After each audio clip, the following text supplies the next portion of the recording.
ಕೊಲೆ ಮಾಡಿ ಕ್ರೌರ್ಯ ಮೆರೆದಿದ್ದಂತ ಡಿ ಗ್ಯಾಂಗ್ ಖಾಕಿ ಕೈಗೆ ಸಿಲುಕಿ ವಿಲವಿಲ ಅಂತ ಒದ್ದಾಡ್ತಾ ಇದೆ. ಇಷ್ಟು ದಿನ ಆರೋಪಿಗಳನ್ನ ವಶಕ್ಕೆ ಪಡೆದು ವಿಚಾರಣೆ ನಡೆಸ್ತಾ ಇರುವಂತಹ ಪಶ್ಚಿಮ ವಿಭಾಗದ ಪೊಲೀಸರು ಇಂಚಿಂಚು ಮಾಹಿತಿಯನ್ನು ಕಲೆ ಹಾಕಿದ್ದಾರೆ.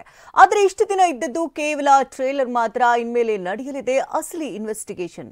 ಹಾಗಾದ್ರೆ ಪೊಲೀಸರ ತನಿಖೆ ಮುಂದೆ ಯಾವ ರೀತಿ ಇರಲಿದೆ? ಇಲ್ಲಿದೆ ಡೀಟೇಲ್ಸ್.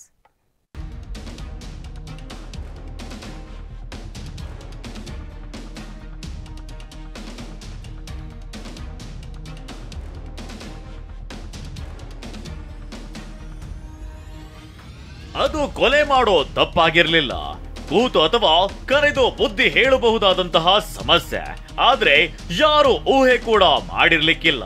ಅದರಲ್ಲೂ ಕೋಟ್ಯಾಂತರ ಅಭಿಮಾನಿಗಳ ಪಾಲಿನ ಯಜಮಾನ ಎನಿಸಿಕೊಂಡವನು ಚಿತ್ರದುರ್ಗದ ಅಮಾಯಕನೊಬ್ಬನ ಪಾಲಿಗೆ ಯಮನಾಗಿ ಬಿಟ್ಟಿದ್ದಾನೆ.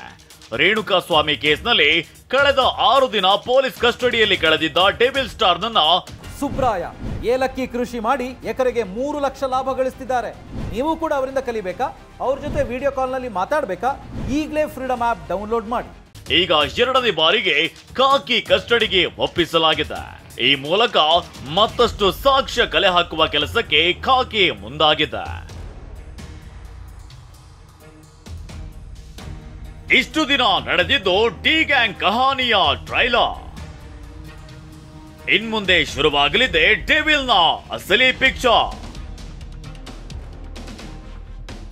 ಕಳೆದ 5 ದಿನಗಳಿಂದ ದರ್ಶನ್ ಡೆವಿಲ್ ಗ್ಯಾಂಗ್ನ ವಿಚಾರಣೆ ನಡೆಸಿದ್ದ ಪಶ್ಚಿಮ ವಿಭಾಗದ ಪೊಲೀಸರು 22 ಸಾಕ್ಷಿಗಳನ್ನ ಕಲೆ ಹಾಕಿ ಎಫ್ಎಸ್ಎಲ್ಗೆ ಕಳುಹಿಸಿದ್ದಾರೆ. ಇದೀಗ ಮತ್ತಷ್ಟು ಸಾಕ್ಷಿ ಕಲೆ ಹಾಕುವ ಅವಶ್ಯಕತೆ ಇರೋ ಕಾರಣಕ್ಕೆ 1 ದಿನ ಮುಂದಾಗಿ ಅಂದ್ರೆ ನಿನ್ನೆ ಆರೋಪಿಗಳನ್ನ ಆರ್ಥಿಕ ಅಪರಾಧಗಳ ವಿಶೇಷ ಕೋರ್ಟ್ಗೆ ಹಾಜರುಪಡಿಸಿ ಪೊಲೀಸರು ಮತ್ತೆ 5 ದಿನ ಕಸ್ಟಡಿಗೆ ಪಡೆದಿದ್ದಾರೆ. ಹಾಗಾದ್ರೆ ಮತ್ತೆ ಯಾವೆಲ್ಲ ಸಾಕ್ಷ್ಯ ಕಲೆ ಹಾಕಲು ಪೊಲೀಸರು ಮುಂದಾಗಿದ್ದಾರೆ ಅಂತ ತೋರಿಸ್ತೀವಿ ನೋಡಿ. ಸದ್ಯ ಕೊಲೆ ಆರೋಪಿಗಳಿಂದ 10 ಮೊಬೈಲ್ಗಳನ್ನ ವಶಕ್ಕೆ ಪಡೆಯಲಾಗಿದೆ. ಅದರ ಡೇಟಾ ರಿಟ್ರೀವ್ಗಾಗಿ ಎಫ್ಎಸ್ಎಲ್ಗೆ ಕಳುಹಿಸಲಾಗಿದೆ. ಅದರ ವರದಿಗಾಗಿ ಪೊಲೀಸರು ಕಾಯ್ತಿದ್ದಾರೆ. ಅಲ್ಲಿ ಲಭ್ಯವಾಗೋ ಸಾಕ್ಷಿ ಇಟ್ಟು ಆರೋಪಿಗಳ ವಿಚಾರಣೆ ನಡೆಸಲು ಪೊಲೀಸರು ಮುಂದಾಗಿದ್ದಾರೆ. ಅಲ್ಲದೆ ಕೊಲೆ ಬಳಿಕ ಆರೋಪಿಗಳು ಮೈಸೂರಿನಲ್ಲಿ ಸೇರಿದ್ದು ಸಾಕ್ಷ್ಯ ನಾಶದ ಯತ್ನ ನಡೆದಿದೆ ಎನ್ನಲಾಗ್ತಿದೆ. ಹಾಗಾಗಿ ಅಲ್ಲಿ ಮಹಜರು ಮಾಡಿ ಸಾಕ್ಷಿ ಕಲೆ ಹಾಕಲು ಮುಂದಾಗಿದ್ದಾರೆ. ಇನ್ನು ಬೆಚ್ಚಿ ಬೀಳೋ ಸಂಗತಿ ಅಂದ್ರೆ ಆರೋಪಿಗಳು ಮೃತ ರೇಣುಕಾಸ್ವಾಮಿಗೆ ಶಾಕ್ ಟ್ರೀಟ್ಮೆಂಟ್ ಕೊಟ್ಟಿರೋ ಸಾಧ್ಯತೆ ಇದೆ.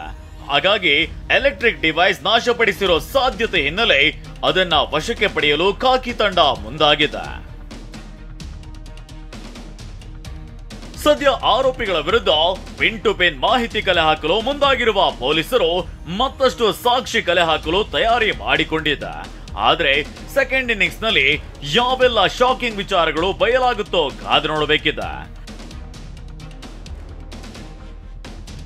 ರಾಚಪಾಜಿ ನಾಯಕ್, TV9 ಬೆಂಗಳೂರು.